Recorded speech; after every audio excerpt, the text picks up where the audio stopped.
Hello everyone! Welcome to my vlog. Ayan po.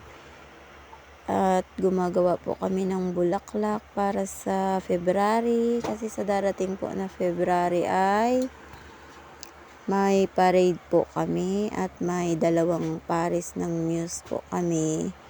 So, bali tinutulungan ko po silang gumawa ng mga bulaklak kasi ako po yung nakakaalam nitong bulaklak.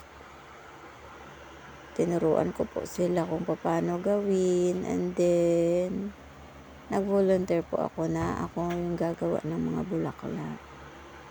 At the same time, tumulong din po sila para sa mga anak po nila.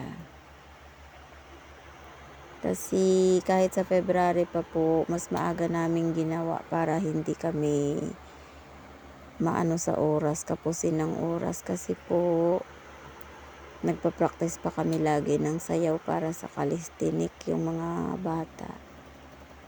Malapit na din po yun. Kaya ayaw po naming maghabol ng oras. Mas maganda pag maaga. Para nakaredy na po. Ayan, gumamit po kami ng iba't ibang kulay ng crepe paper po. Then ganyan po yung kinalalabasan. Maganda naman po siya. Iisang klaseng bulaklak na iba't iba ang kulay.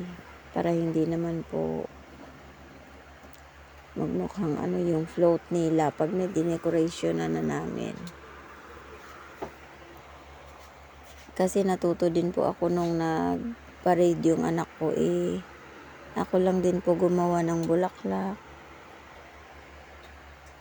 Ayan, tingnan nyo naman guys, ang gaganda. O diba, may malaki, may maliit yung ginawa ko kasi para po maganda din pag mas malaki para kitang-kita.